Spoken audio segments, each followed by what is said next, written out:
Boa noite, amigos de São Vicente, meus amigos da Praia Grande. Estamos novamente aqui, TV Com Debate, com Manuel Vergara. Você pode nos assistir diariamente, das 19 às 20 horas, com uma reprise ao meio-dia, ou pela rede mundial de computadores, através do YouTube, do nosso site, das nossas comunidades do Facebook, com Manuel Antônio Vergara. Eu queria pedir desculpa para vocês, que eu estou num finalzinho de pneumonia aí, tá? Mas vai ser um programa bem bacana. Esse programa eu trouxe um convidado só. Eu já vou apresentar daqui a pouquinho eles para vocês, até porque eu vou falar pouco aí nesse início de programa. E ele vai falar sobre habitação em São Vicente no primeiro bloco. No segundo bloco nós vamos falar sobre o PT, tá? Eu estou muito contente nessa abertura do programa hoje, que eu acabei lendo uma notícia no jornal A Tribuna da reabertura do CREI em São Vicente, com novos equipamentos de infraestrutura. Eles colocaram um sistema lá com uma televisão de 50 polegadas para fazer o atendimento, a triagem. Fiquei muito contente de ver que eles mudaram o sistema de atendimento. O camarada não vai ficar pulando de sala em sala, ele vai entrar com um problema, vai ser medicado, vai ser atendido e depois vai ser dispensado para sua casa. Parabéns a São Vicente, parabéns ao prefeito Billy pela iniciativa de reformar o CREI, tá? Eu sei de toda a movimentação que o prefeito teve junto aos empresários da cidade, trouxe o pessoal do Exército para ajudar na reforma. Então, parabéns ao prefeito. E parabéns ao meu querido secretário de saúde lá, doutor Eduardo Munhoz, um cara muito competente, que vai modernizar e vai oferecer muita qualidade de atendimento para a população de São Vicente. Na contrapartida desse sucesso, eu fiquei muito chateado que eu li que no programa Mais Médicos, o programa do governo federal, que São Vicente se inscreveu, inicialmente pedindo aí 20 médicos, tá? Para chegar a 40 médicos, só houveram 2 inscrições. Só 2 médicos se interessaram em vir trabalhar em São Vicente, a primeira cidade do Brasil, a Célula Mater, um lugar sensacional. Então a gente critica muito, eu critiquei aqui nos primeiros programas, a vinda dos médicos de Cuba e tudo. O governo federal está fazendo a parte deles. Se o médico não quer ir trabalhar, aí é outro problema. Tem alguma coisa de errado acontecendo. Ontem já foi tomada uma atitude de se liberar os militares, os médicos militares, a poderem trabalhar na rede privada e na rede pública. Então, se o camarada é médico, por exemplo, na BIA Comando, no 2º BC, desde que ele não esteja durante o serviço dele dentro do quartel, ele pode dar um plantão, por exemplo, e são pessoas muito preparadas, tá? Então, parabéns aí à reabertura do CREI. Esperamos que se acabe de reformar o resto do CREI, porque a gente sabe que tem muita coisa para ser feita. Eu vou dar algumas sugestões para o secretário que estava colocando a questão do sucateamento dos equipamentos como raio-x e tudo. Existem alguns programas internacionais aí de doação de equipamento. Eu vou colocar essas informações à disposição do secretário, até porque há 20 anos atrás eu militei na área de importação de equipamento médico, então a gente tem um conhecimento bem amplo aí, tá? E a gente vai ajudar muito o secretário a melhorar bastante o atendimento aí. Falando em secretário, eu queria apresentar para vocês aqui, esse camarada ele é um super secretário, ele já foi secretário de Gestão e Planejamento no governo Tércio Garcia, foi secretário de Ciência e Tecnologia também no governo Tércio Garcia, é secretário de Habitação hoje em São Vicente. Aliás, São Vicente que tem um programa de habitação fantástico. Eu acompanho a evolução do programa de habitação de São Vicente e eu posso garantir, perto do que eu via em outras cidades, que é o programa que mais cresce e mais vai crescer, tá? Além disso, ele é coordenador regional da macro-região do Partido dos Trabalhadores, foi candidato na última eleição, é suplente na Câmara Municipal, tá? e vai falar muito com a gente no primeiro bloco sobre habitação e no segundo bloco nós vamos falar sobre PT. E aí o bicho vai pegar, companheiro. Emerson, boa noite, obrigado por você ter aceitado o meu convite, obrigado por você estar aqui. E a primeira pergunta que eu vou fazer para você na questão da habitação é a seguinte, querido. Você teve agora uma crise com o pessoal lá do México 70 e tudo, ganhou agora recentemente do CDHU cerca de 380, 360, é um programa de 43 milhões, tá? Qual é hoje a iniciativa, a visão que você tem aí para os próximos 2 anos do que vai acontecer na tua secretaria em São Vicente? Secretaria essa cobiçada por companheiros petistas, aí como a gente já falou nos programas anteriores. Boa noite, por favor, Emerson. Boa noite, Vergara, boa noite, telespectadores da TV Com. É um prazer estar aqui e poder estar contribuindo na prestação de conta das ações que a gente vem realizando. A Secretaria de Habitação é uma secretaria, evidente que ela foi constituída na cidade de São Vicente em 2005, né, o Partido dos Trabalhadores foi convidado naquele momento para assumir a secretaria. O primeiro secretário foi o Brito Coelho, e eu, inclusive, tive uma participação porque eu fui diretor social na Secretaria de Habitação. É evidente que de lá para cá veio sendo construído um trabalho na qual eu assumi dia 2 de janeiro. É evidente que cada secretário tem a sua visão, suas prioridades, né? E é um governo novo, né? Não é um governo de continuidade, mas a gente está trabalhando bastante, tem uma expectativa positiva no sentido de que nós possamos, principalmente após a constituição do programa Minha Casa Minha Vida, do governo federal, que Lula lançou e a Dilma agora vem aperfeiçoando, é um programa que dá um horizonte positivo no sentido de a gente garantir produção habitacional, principalmente para aquelas famílias que não têm condições de entrar no financiamento, que é basicamente subsidiado quase que 100%, né, se a gente for verificar o custo do imóvel. No México 70 em especial, nós passamos por um momento difícil porque foi um incêndio, né, uma catástrofe de grande proporção. Nós tivemos, foram afetadas 366 famílias. Dessas 366, nós ficamos durante 30 dias com 115 famílias na Escola Lúcio Rodrigues, e nós fizemos vários pleitos, né, no governo do estado e no governo federal para que essas famílias pudessem ser assistidas. Nós conseguimos, pelo governo federal, um auxílio moradia para que possa minimizar o sofrimento dessas famílias. Parte dessas famílias estão devidamente cadastradas e outra parte não está cadastrada. Aí inicia-se o problema nosso, né? Nós temos 2 programas que a gente chama PAC territorial, né, que são intervenções no território do México 70. As famílias, muita gente de São Vicente ainda pergunta, a cidade só privilegia os moradores do México. Não é isso, é que o México 70, por ser uma das maiores favelas da Baixada Santista, e que ela teve seu início lá atrás.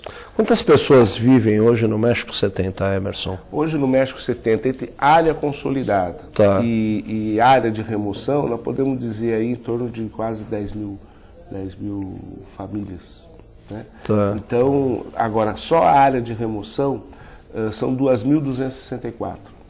Dessas 2.264, que o projeto iniciou-se em 2007, nós podemos dizer que apenas 450 foram removidas. Eu fiquei muito impressionado, não te cortando, pela velocidade que vocês gerenciaram o problema do México 70.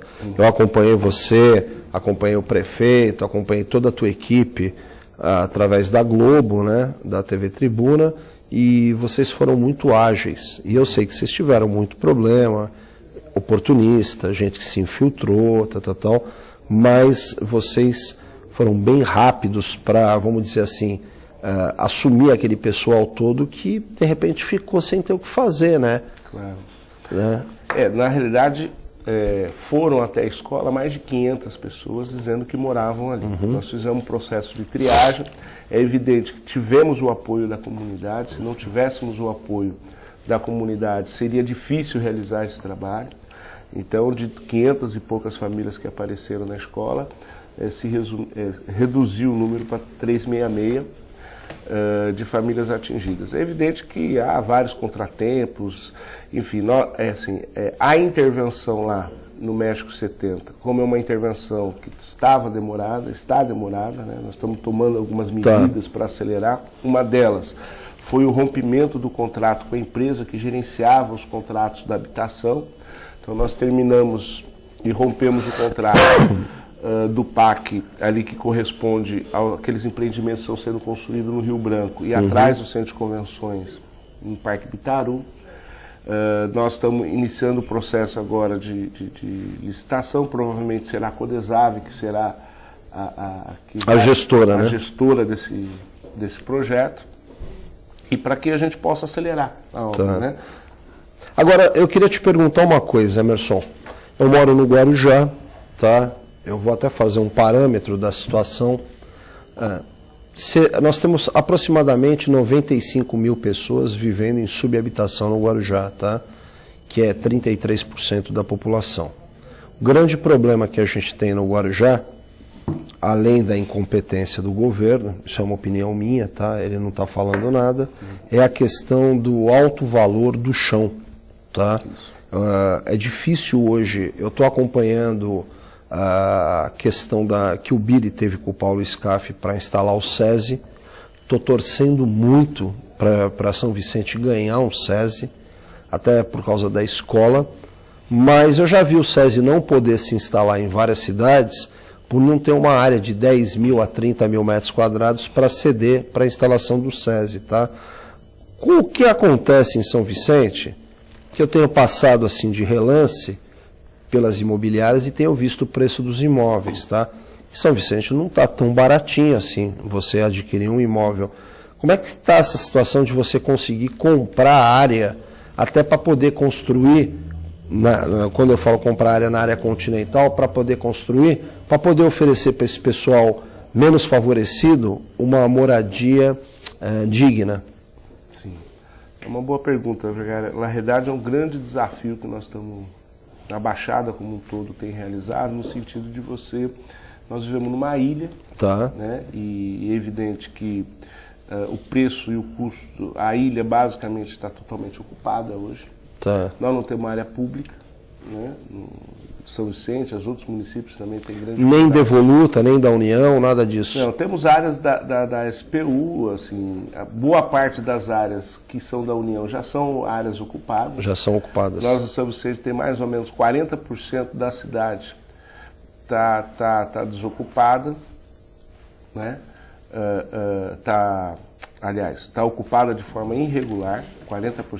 Tá. Isso gera um problema muito grande, porque essas áreas, que são áreas da União, que poderiam ser, já foram de forma que não houve um planejamento de ocupação, não houve um ordenamento urbano na cidade de São Vicente. Que é geral no Brasil, né? Não é só um problema de São Vicente, né? As grandes cidades passam, principalmente as grandes cidades passam por esse problema, né? Então, nós temos que administrar a ausência desse planejamento passado. Tá. Entretanto, nós estamos buscando algumas ações. Entre elas, a gente está fazendo eventos junto com a Caixa Econômica Federal, está chamando as imobiliárias, chamando os pequenos produtores, para que nós possamos incentivar a construção civil, e precisamos da parceria com a iniciativa privada para que nós possamos suprir essas ausências das áreas que o Estado detém. Muita gente fala assim, olha, então por que vocês não desapropriam áreas, né, para a construção de moradia? O preço da terra é muito alto, primeiro. Segundo, que os municípios não têm capacidade de investimento em compra de área. Tá. Terceiro, que compra de área é uma situação complicada, não é fácil, né, porque muitas vezes se arrasta judicialmente, porque o poder público vai oferecer o valor venal do imóvel, o valor de mercado muitas vezes não corresponde ao valor venal. Então nós temos que construir essa parceria com a iniciativa privada para suprir uma lacuna que nós temos na produção habitacional. E eu queria perguntar uma coisa para você. Você esteve em Brasília, você esteve em vários ministérios em Brasília, e eu sei que você visitou a Cassandra, que é tua amiga, é companheira de partido. Eu tive com a Cassandra umas 2 vezes na Rádio Guarujá, uma pessoa amável, é uma das pessoas do PT que eu admiro, que a gente estava conversando agora, que eu estava falando para ele que eu sou antipetista, mas em São Vicente, pela convivência com meu amigo João Gabriel, com ele, tudo, eu sou petista em São Vicente. De coração só, mas não passo um pano para eles não, passo um paninho, um panão não. A Cassandra, que é tua amiga, tua companheira e tudo, o que ela pôde vislumbrar para te ajudar nessa questão aí do SPU? Eu sei que você pediu para ela para instalar uma força-tarefa, para agilizar algumas coisas. O que o SPU pode fazer hoje para facilitar um pouco o teu trabalho, que é árduo, né? Não, primeiro que é importante ressaltar a grande aquisição que o governo federal teve com a ida da Cassandra. Eu também acho. Ela é, fora ser uma militante política, ela é uma pessoa, é uma geóloga com grande competência profissional, né? Então acho que foi uma grande aquisição. A SPU, nós temos algumas áreas ainda em São Vicente com discussão para que nós possamos ter o aforamento dessas áreas para a produção habitacional. Tá. Né? Em projetos já em andamento. Essas áreas que estão sob posse ainda da Secretaria de Patrimônio da União, que são áreas de aforamento, elas estão dentro da área continental ou estão na parte insular? Porque tem a ver com a questão de laudêmio, tem a ver com tudo isso aí, né? O que o SPU ainda tem dentro de São Vicente que eles poderiam liberar isso aí, até para te dar uma flexibilidade para você poder aproveitar essas áreas para acomodar esse pessoal aí nos programas Minha Casa Minha Vida, nos programas do CDHU. Quais as áreas que o SPU poderia te ajudar até para você poder implementar esses programas? Eles têm muita coisa ainda em São Vicente, o SPU, Emerson? Então, muita coisa não, né? Nós temos algumas áreas, por exemplo, na ilha, algumas áreas que nós estamos tratando, e uma das conversas que tivemos com a Cassandra foi no sentido de que algumas áreas que ainda estão em processo de aforamento, que são áreas de marinha, pudessem agilizar essas áreas. Por que isso? Porque o Minha Casa Minha Vida, ele é um programa que só permite a construção de moradia se a área estiver devidamente regularizada. Certo. É diferente, por exemplo, de eu construir, através do recurso do OGU, né, moradia, que não tem essa necessidade inicial de estar registrado. Tá. Né? Então a gente precisa regularizar, porque está sendo uma das salvações que nós estamos tendo de alguns projetos nossos habitacionais que estão desde 2007 sem reajuste. Tá. E eles estão travados, estão lentos justamente por isso. Então a gente está conseguindo, junto ao Ministério das Cidades e à SPU, construir um caminho para viabilizar esses projetos. Tá. Na área continental, nós temos algumas áreas em específica. Por exemplo, Quarentenária é uma área que pertencia ao Ministério da Agricultura, né, que essa área foi passada ao município e agora está entrando no processo de regularização. E tem algumas áreas lá que permeiam a linha do trem e tal, que a SPU também é dono dela. Agora, tem bastante área que já está ocupada. As áreas que estão ocupadas, a gente tem um outro programa que chama Programa Papel Passado Regularização Fundiária, que é a ideia de regularizar, do ponto de vista fundiário, as famílias que há muito tempo já moram nessas áreas. Né? A ideia não é... Você, na verdade, dá o documento e dá a condição para ela registrar o que ela tem, né? Isso. Agora, você teve também com a Secretária Nacional de Habitação, com a Inês Magalhães, né? Resolvendo alguns problemas lá, do convênio Beira-Rio, do Tancredo Neves, né? Quais são os problemas que você tem localizados aí? Porque a Inês, na verdade, ela acaba sendo ligada com o Ministério das Cidades, e o Ministério das Cidades hoje é um dos ministérios que tem mais verba no governo federal, até para ajudar vocês, né? Sim. O Ministério das Cidades hoje é quem faz os investimentos pesados aí, em muita questão de infraestrutura, né? O que você foi pedir para a Inês Magalhães lá? Primeiro é importante ressaltar que a Inês também tem uma relação afetiva com a cidade de São Vicente. Ela foi secretária aqui em São Vicente. Ela foi secretária de São Vicente? Foi secretária na gestão do Luca. Foi o Beto, né, que parece que levou ela para lá, o indicou, né, o Beto Mansur, não foi? Não. A Inês, ela era da equipe junto com o Vicente Trevas. Porque eu sei que o Beto tem alguém indicado dele lá no Ministério das Cidades. Sobre mobilidade urbana, que é o... Esqueci o nome dele nesse momento, mas é de Santos ele. A Inês é do PT. E ela foi na gestão do Luca, ela chegou a ser secretária na cidade de São Vicente.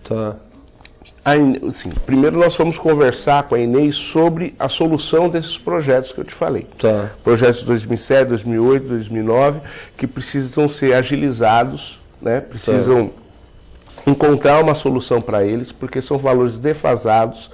Então, nós tomamos a medida de romper o contrato. Quando você fala valor defasado, é o seguinte: o governo disponibilizou uma quantidade de dinheiro que hoje não dá para você fazer nada. É isso? Mais ou menos isso. É isso, mais ou menos? Isso, porque na realidade o PAC não paga reajuste. O reajuste fica por conta do município. O município tem pouca capacidade de investimento. Então, e assim, o governo federal não reajusta, o município não paga e aí a obra fica numa situação complicada. E o CUB só aumenta, porque o cimento aumenta, o concreto aumenta. Claro, o CUB, na verdade, para quem não sabe, é uma medida que a gente faz pelo metro cúbico, é diminuição de cúbico, é o metro cúbico da construção, né?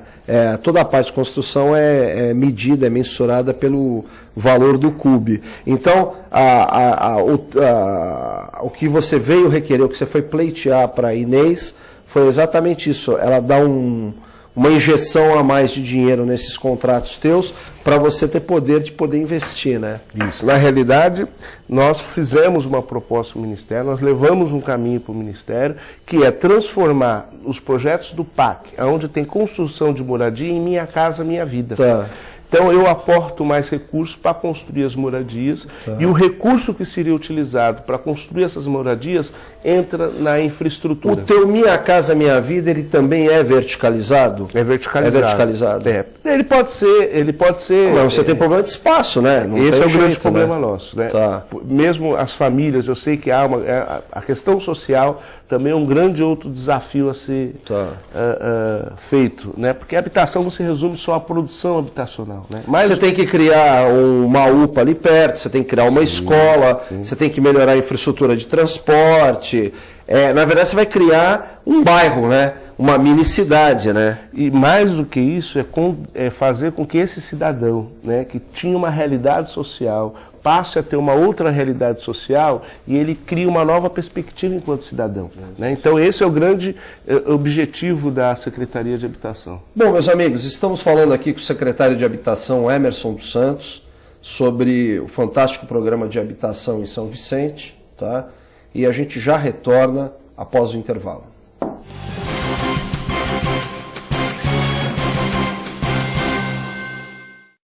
Você está na TV Comunitária em São Vicente, Praia Grande. TV Com.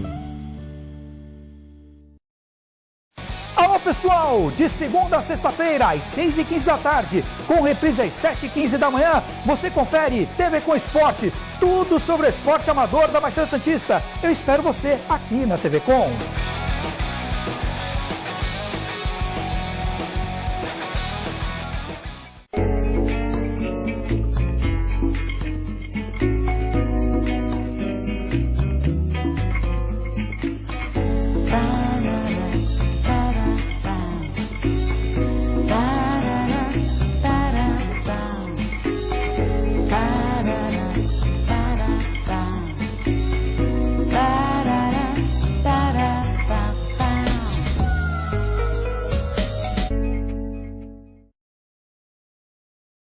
Você que não pode ir até a sua comunidade, a comunidade quer ir até você em sua casa, em seu lar.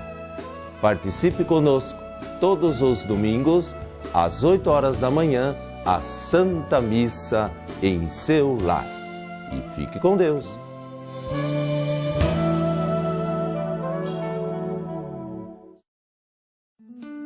Você está na TV Com São Vicente Praia Grande. Entre em contato conosco pelos e-mails tvcomsãovicente@hotmail.com ou tvcompraiagrande@hotmail.com. A sua TV comunitária em São Vicente Praia Grande. TV Com. Se você quer algo diferente e está por dentro de tudo que acontece em sua cidade, mande dicas, sugestões de pauta pela nossa fanpage facebook.com/tvcom.santos. Interaja com a programação da sua TV Com. TV Com, interagindo com você. Todos os dias aqui na TV Com, a partir da meia-noite, o jornalista Pedro Alcântara leva até você as festas mais badaladas da Baixada Santista e Grande São Paulo. Eventos culturais e artísticos em entrevistas descontraídas e inteligentes. Oferecimento CVC, tudo por uma boa viagem. Forma Plus, por uma vida incomparável. E WhatsApp Santos, há 10 anos formando craques no inglês. No Gonzaga, Ponta da Praia e agora também em São Vicente.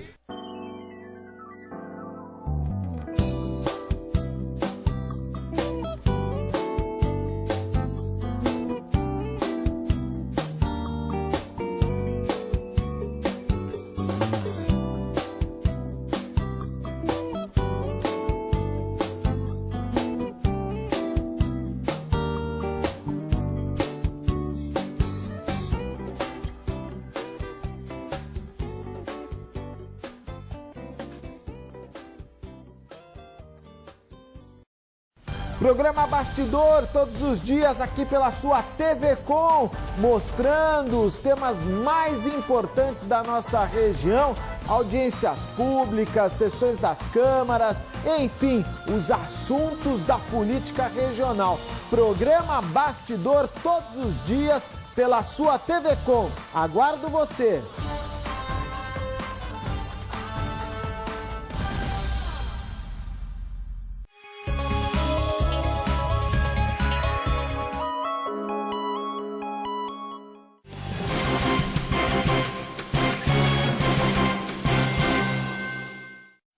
Estamos de volta com o TV Com Debate, um programa transmitindo diariamente das 19 às 20 horas pelo canal 11 da NET Digital, canal 18 da NET Analógica para São Vicente e Praia Grande.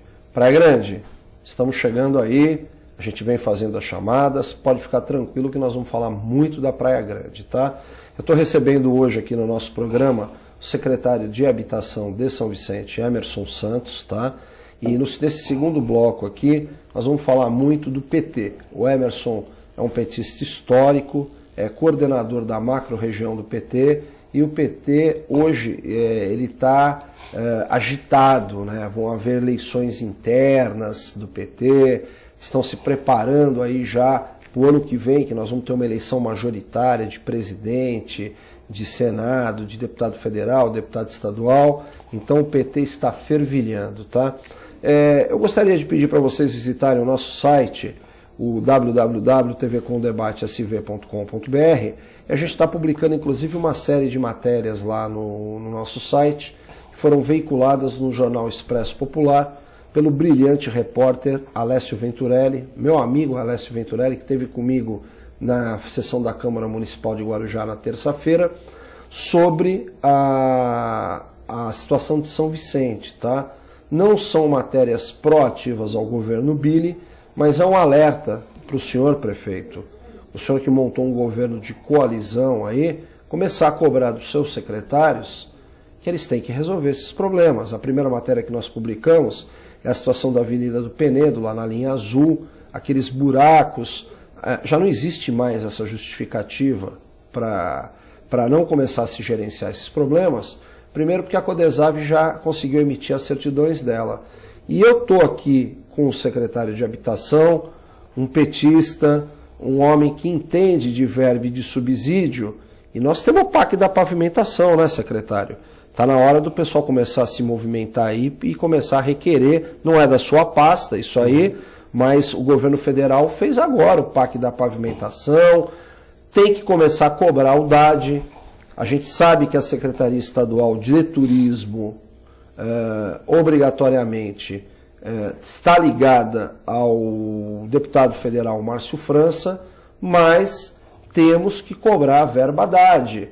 Até porque o DAD deu agora 12 milhões de reais para a Prefeitura do Guarujá para reformar um estádio municipal que está sucateado.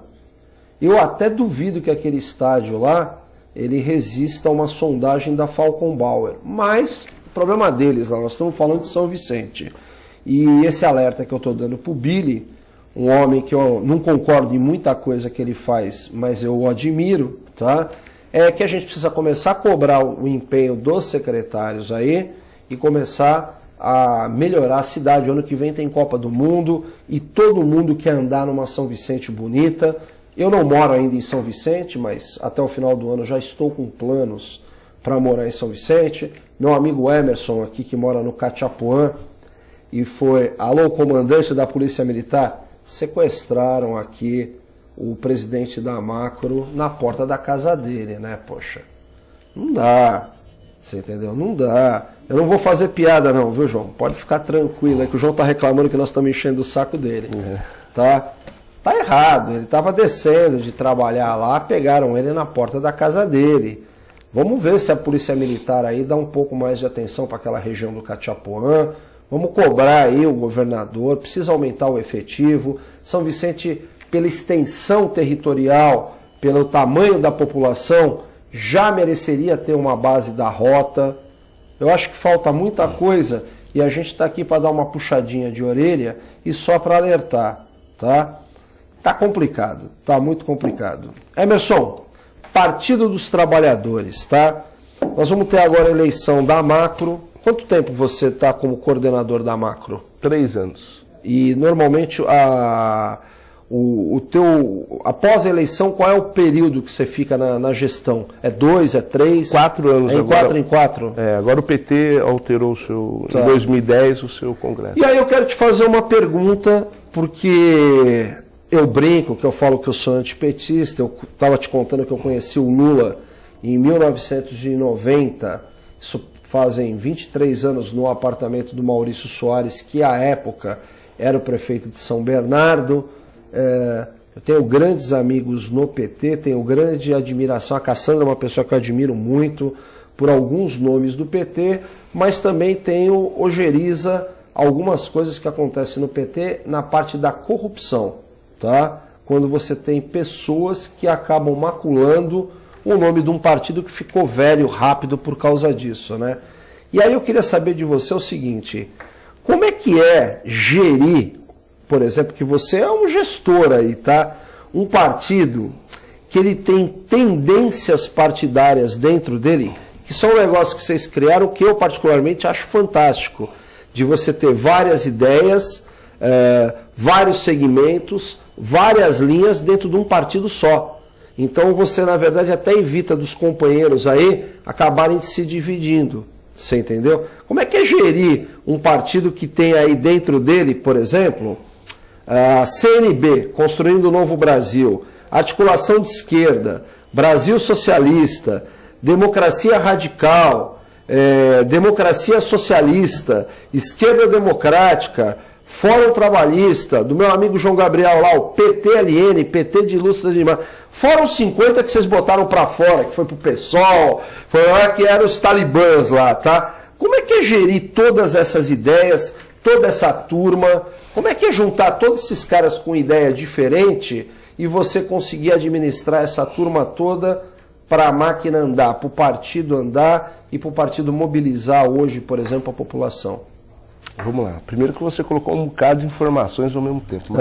Mas aí você vai mastigando devagarinho que nós temos tempo aí. Eu vou pegar essa última aí, que é o papel do Partido dos Trabalhadores e a sua formação. Primeiro que o PT foi formado através dos movimentos sociais, a parte da Igreja Católica, a parte de intelectuais, movimento estudantil, ex-comunistas, comunistas, enfim. E o PT foi formado através da contradição dos partidos tradicionais de esquerda e foi através de uma frente de baixo para cima os movimentos populares. Então nós tínhamos stalinistas, trotskistas, né? Marxistas, e por aí vai. Tá. E aí, a partir desse aglomerado de grupos, né, essa frente, se formou o Partido dos Trabalhadores, que vem no sentido de qual é a inovação do PT? Que o PT é um partido plural, que defende a sua democracia interna. Não tem um regime único, ninguém é dono do PT. Né? O PT tem toda a sua estrutura de organização. Por exemplo, o PT acho que talvez seja o único partido no mundo que você tem eleição direta. Né? Então, o que ocorre geralmente? Você faz a votação, elege os delegados elegem a direção do PT, do partido político. No PT, todos os filiados votam de igual condição. Né? Eu tenho as mesmas condições que Lula. né? Ele vai lá no dia do PED e vota no presidente nacional, no presidente estadual, no coordenador regional, que isso só existe no estado de São Paulo, no presidente municipal, né? E nas chapas, que elas são proporcionais. O PT agora, no seu último congresso, estabeleceu que na paridade de gênero. Então, a direção do PT hoje vai ter que ter, no mínimo, uma paridade de 50% de mulheres, né? Então, que é uma inovação que o PT faz. Mas está vinculado também à legislação eleitoral, porque a gente vem percebendo que a gente não consegue cumprir a cota, né? Você tem que ter um número mínimo de candidatas mulheres por imposição da legislação eleitoral. Na verdade, vocês estão pegando essa falha não. Vocês estão pegando essa obrigatoriedade e uma lacuna que existe no mercado, que hoje uma mulher capa 2 homens num partido. Então vocês estão preparando, na verdade, o partido para cobrir essa lacuna que nenhum partido no Brasil conseguiu cobrir. Eu vi isso na última eleição, de você não ter um número mínimo de candidatas e o cara ter que ficar cortando. Mas é importante ressaltar que os 30% que a legislação eleitoral estabelece, quem implementou antes da legislação eleitoral foi o próprio PT. Foi o PT. Eu não sabia disso. E depois o projeto da própria Marta Suplicy, que estabelece a cota de mulheres para a legislação. Da mesma forma hoje que o PT propõe que as suas direções tenham no mínimo 50%, e um outro dado, 20% da direção do PT tem que ser constituída por jovem até 30 anos. Agora eu vou fazer um adendo na questão da Marta, que eu fui morador de São Paulo na gestão dela. Eu acho que a gestão dela foi temerosa, eu como morador, mas ela executou um projeto que eu acho que o PT deveria abraçar esse projeto, que não é dela, ela só teve a capacidade de executá-lo, e executou bem, que são os CELS. Meus filhos todos estudaram nos CELS, meus filhos estudaram em escola pública, e é um projeto que poderia ser referência mundial. Então você já se... há uma contradição na sua fala. Se a gestão dela foi temerosa, e a educação é o pilar de qualquer governo... Foi temerosa no aspecto de infraestrutura. São Paulo é uma cidade problemática. Eu acho que o Kassab foi um bom prefeito para São Paulo, mas saiu praticamente humilhado da gestão dele. Na questão dos ambulantes, ele limpou. A questão da lei Cidade Limpa, eu acho que foi importante para São Paulo, mas saiu humilhado. A Marta tinha um problema de infraestrutura, que ninguém vai conseguir resolver, nem o radar. Que é a questão da enchente, é a questão do trânsito, é a questão do ônibus. Só que a Marta, ela é meio vergara, né? Você encheu muito o saco dela, ela aperta o botão, fala aquelas coisas que não pode falar na política, você entendeu? Mas eu bato muita palmas para ela, porque eu primeiro quero uma briga para você colocar o teu filho no céu. Todo mundo queria colocar a criança lá. Estrutura de segurança fantástica, infraestrutura de atendimento, uma marca, esporte. Né? A TIM, na época, montou os teatros com instrumentos. A comunidade podia frequentar no final de semana. Os telecentros que foram criados para dentro daquilo lá. Então, essa é a minha posição do PT. Você deve, na verdade, dar a César o que é de César. Você tem algumas pessoas dentro do PT que tem essa qualidade aí de fazer coisas boas. Como você tem gente dentro do PT que tem qualidade de corromper, fazer tráfico de influência, tal. Essa turma nós temos que tirar do PT. Tem que expurgar. E os caras bons tem que manter no partido, porque eu sou um cara de partido. Ainda comentei isso aqui num programa aqui, que o Magalhães Pinto falava que o partido só serve para eleger o candidato. E eu acho que o PT, tem aquela história da faculdade, o PT prepara, na verdade, o pessoal deles. O cara que está dentro do PT, ele tem toda a oportunidade hoje de virar o Lula, que foi o que você falou. O Lula não é mais do que eu. Se ele competir comigo de igual, eu posso ser o Lula, mas você tem que chegar na estrutura que ele chegou. Apesar que ele é um mito dentro do partido para todo petista, né? Fora da ordem, né? E o Lula hoje é uma liderança internacional. Votei na Dilma. Parabéns. Tenho muita restrição contra a Dilma quando ministra de Energias. A minha formação, na verdade, é elétrica. Eu acho que ela fez muita burrada na questão do leilão, dos leilões de energia elétrica e tudo. Mas eu acho ela uma mulher muito competente na questão de gestão. Então, eu não tenho muito o que falar da Dilma, não. E se você perguntar para mim, o Brasil melhorou com o PT? Proporcionalmente a questão de poder aquisitivo, de vida, de tudo, melhorou. A gente pode reclamar muito do PT, pode falar da corrupção, pode falar... Então, eu queria falar um pouco sobre essa questão da corrupção, porque assim, se nós fizermos uma comparação, né, do que foi o governo de 2002 de Lula até agora de Dilma, em instrumentos de fiscalização, de transparência, e que todos nós, a gente vivenciou isso e vivencia pela televisão, todos os dias a Polícia Federal prende alguém. É verdade. Né? Então, quer dizer, os instrumentos de fiscalização e de repressão ao crime, principalmente corrupção, foram instrumentos ativados no governo do PT. Correto? É evidente que, se dentro desses instrumentos, que a Polícia Federal, por exemplo, passou a ter a sua autonomia de ação, e nessa autonomia de ação pegou alguém que seja do PT, certo? Então, como demonstra também de outros partidos. Sim, demonstra primeiro que tem isenção. O Estado deu liberdade para que os instrumentos de fiscalização e controle agissem e estão agindo. Então, o PT, ao contrário do que setores dizem, o PT foi um partido no Brasil que estabeleceu instrumentos de fiscalização e controle contra a corrupção. Né? O que houve um processo em 2005, né, que é a ação penal 470, que é a questão que hoje algumas pessoas estão sendo condenadas pelo Tribunal Superior, que é questionável a discussão. Tá. Agora, a gente tem, na realidade, uma disputa muito forte com os setores da mídia. Porque hoje quem faz oposição ao governo da Dilma não é o PSDB, não é o DEM, até porque eles não conseguem falar um palmo à frente deles. A grande oposição que faz ao governo hoje é a mídia. Mas aí, você me desculpa, eu vou colocar, eu sou um jornalista vira-lata, mas eu tive com você e eu te conheci no Congresso dos Blogueiros Progressistas da Baixada Santista, que você presidiu a mesa, tá? Porque você era secretário de Ciência e Tecnologia, tá? Você tem a mídia pró e você tem a mídia contra. E você sabe que quando eu estou falando da mídia, eu estou falando daquela mídia, a mídia tradicional, a mídia daquelas 5 famílias que detêm hoje todo o monopólio de comunicação, e que é monopólio privado. Mas ali eu vou te falar uma coisa, ali não é ideológico, ali é econômico. Basta você ver a questão da Folha de São Paulo, que ela entrou e ganhou agora a liminar para abrir as contas do SECOM. É a questão hoje, por exemplo, que eu sofro no Guarujá, da censura econômica. O poder público investe, porque o maior cliente hoje, veja bem, gente, é caro fazer televisão, é caro imprimir jornal, é caro pagar a conta de luz numa rádio. 95% da verba publicitária hoje é o governo. Ponto.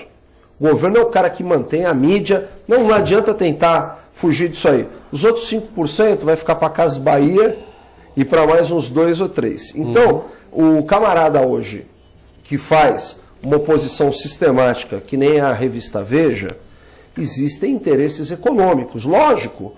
Então, a Veja não bate de graça, por exemplo, toda semana no governo da Dilma.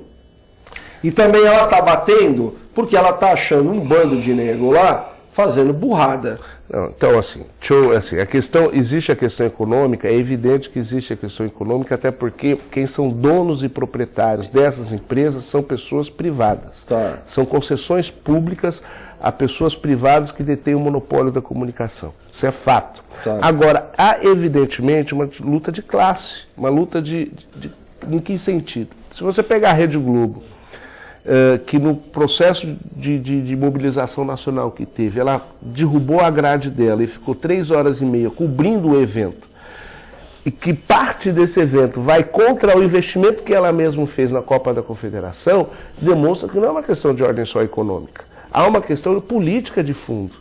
E quem exerce esse poder político de fundo são essas emissoras de televisão que têm interesse, evidentemente, econômico, que esses interesses econômicos, porque quem patrocina essas grandes empresas não é só o Estado.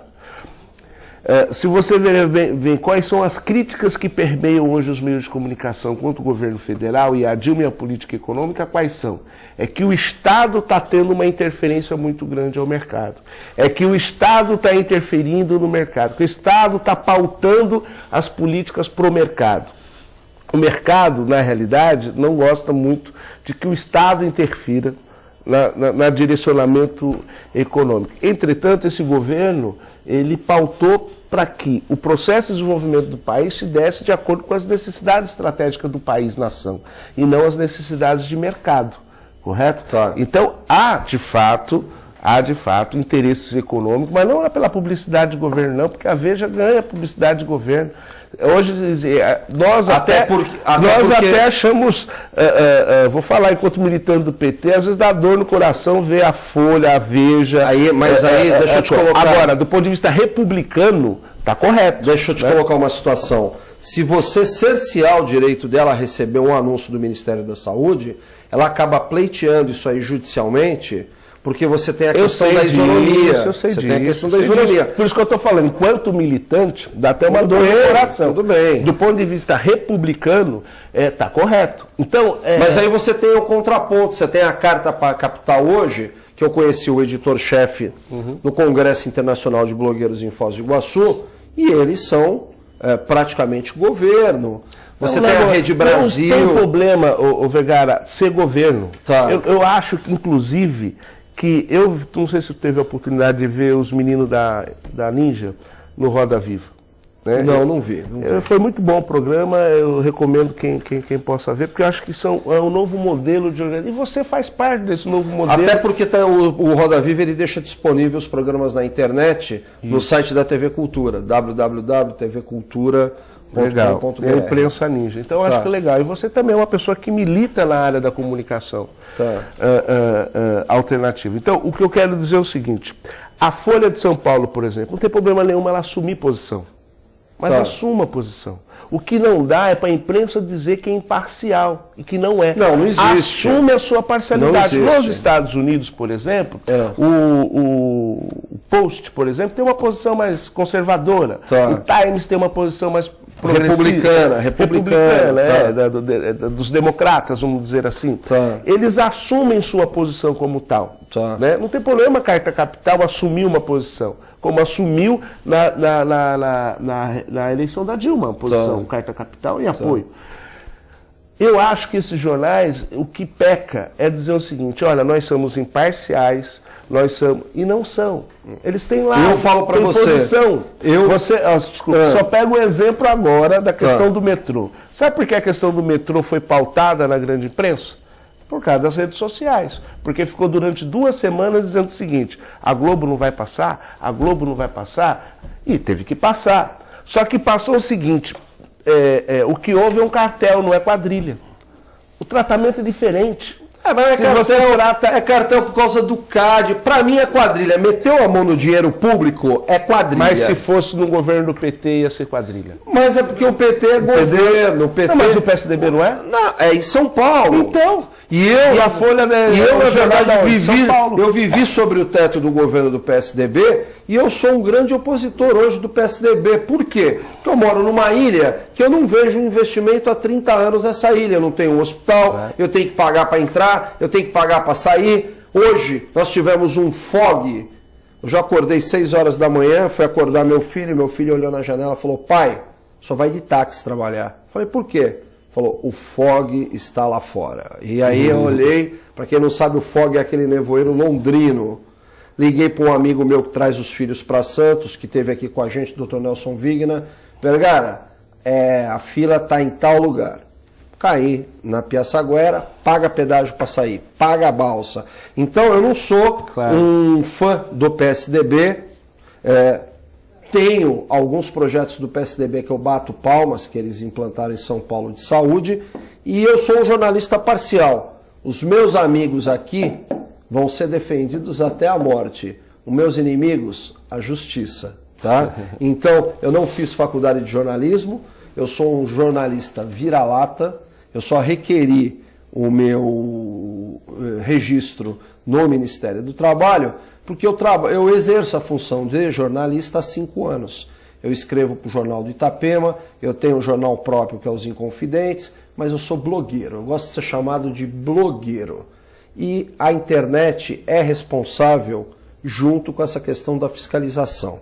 Você falou assim, o PT criou mecanismos? Criou. Ele simplesmente virou para o superintendente lá, para o ministro da Justiça, falou, negócio seguinte, trabalha, eu não vou te encher o saco. Sim. Como tem situações também que o Zé Eduardo Cardoso segura os cachorros dele.